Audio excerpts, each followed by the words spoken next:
Hello friends, welcome to my channel sociology classes में।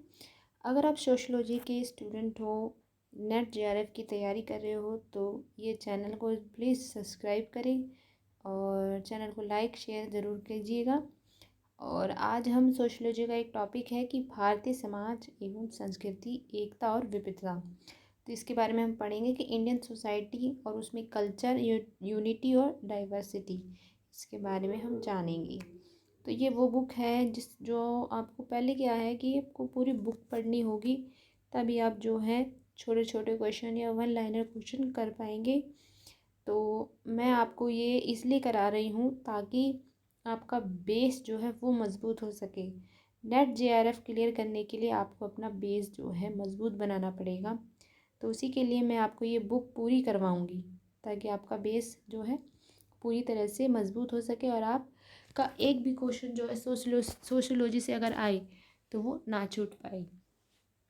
तो चलिए, अगर आपको पसंद आए तो वीडियो को ज़रूर पूरा देखिएगा। मुझे कमेंट कीजिएगा कि आपको पसंद आया कि नहीं।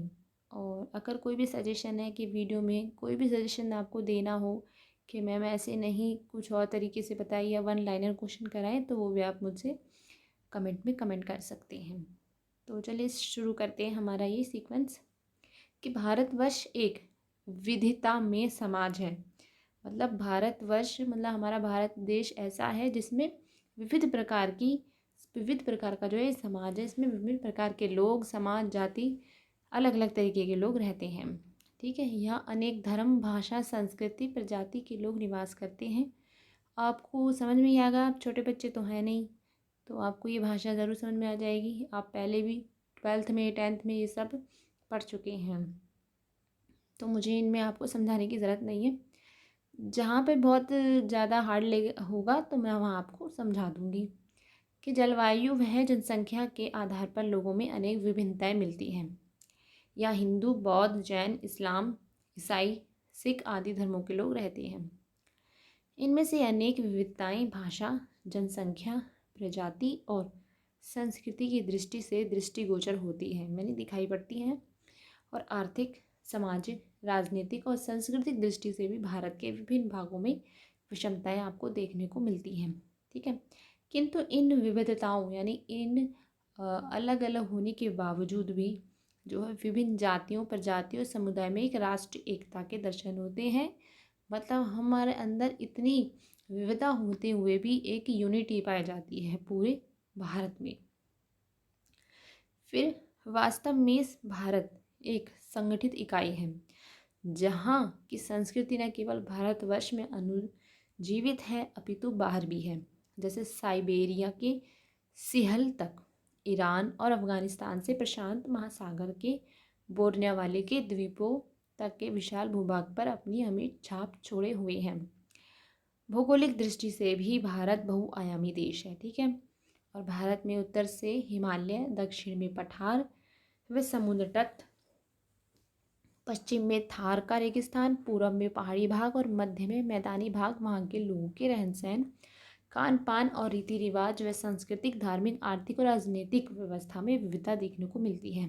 ठीक है, फिर भारतीय संस्कृति की अनेक विशेषताएं हैं जिनके कारण वह मानव समाज की अमूल्य और अमर निधि है। इन अनेक विशेषताओं और विविधताओं के उपरांत भी भारत एक संगठित जो है राष्ट्र है। भारत का एक संविधान है जिसमें विभिन्न धर्मों, संस्कृतियों, भाषाओं और क्षेत्रों के लिए महत्वपूर्ण स्थान सुरक्षित है और उनके हितों का ध्यान जो है रखा जाता है। ये सब भारत की अनेकता में एकता की कहावत को दिखाते हैं। फिर है भारत की भौगोलिक स्थिति।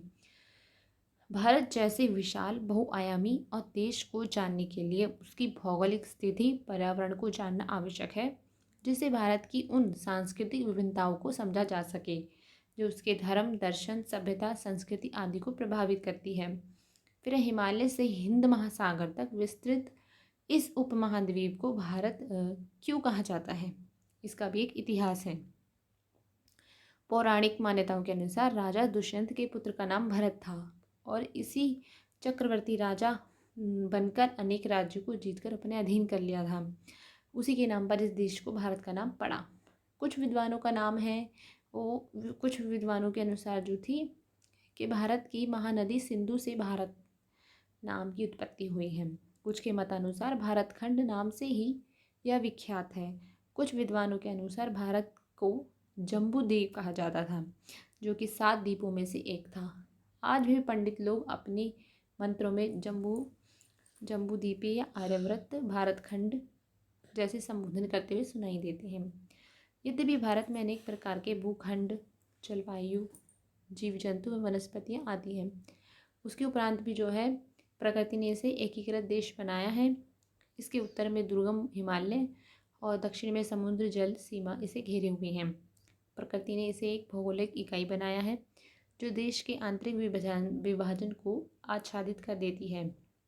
इसी के कारण जो भौगोलिक अनेकरूपताएं दिखाई देती हैं, उनमें से जो है एक ऐसी मौलिक एकरूपता समाहित है जिसके द्वारा हिमालय से कन्याकुमारी तक का भारतीय जीवन एकता के सूत्र में पिरोया हुआ है। स्मिथ जैसे महान इतिहासकार ने भी यह स्वीकार किया है कि भारत निसंदेह एक स्वतंत्र मौलिक इकाई है जिसका एक नाम होना सर्वथा ठीक है। हमारे प्राचीन महाकाव्यों में संपूर्ण देश का नामकरण भारतवर्ष ही किया गया है। विष्णु पुराण में स्पष्ट लिखा गया है कि समुद्र के उत्तर और हिमालय के दक्षिण का सारा प्रदेश जो है भारत है और उसके निवासी भारत की संतान। भारत की विशालता का परिचय इससे भी होता है कि दक्षिण से उत्तर तक एक विस्तृत क्षेत्र में फैला हुआ है और पूरे क्षेत्र में हिंदू, मुसलमान, बौद्ध, जैन, ईसाई, अन्य अनुयायी जो है इसमें रहते हैं और ये अनुयायी शहर, गांव, कस्बों आदि में साथ साथ रहती हैं। फिर सामाजिक और सांस्कृतिक अवसरों पर परस्पर मिलते हैं और एक दूसरे की संस्कृति से परिचित होते हैं। यह नहीं है कि प्रशासनिक और संवैधानिक व्यवस्था के अनुसार भी वे एकता को अक्षुण्ण बनाए हुए हैं। तो भौगोलिक दृष्टि से भारत को 5 भागों में विभाजित किया गया है। ठीक है, तो इसके बारे में हम दूसरी वीडियो में चर्चा करेंगे। तो आप वीडियो को प्लीज़ पूरा देखिएगा ताकि जो है आपका बेस जो है एक बेस बन चुके सोशियोलॉजी सब्जेक्ट में। तो आप सभी का बहुत शुक्रिया इस वीडियो को देखने के लिए और इसके अगले पार्ट में हम इसकी भौगोलिक दृष्टि से भारतीय भौगोलिक जो है भागों में विभाजित किया गया है उसके बारे में हम यहाँ पे चर्चा करेंगे। तो थैंक यू सो मच।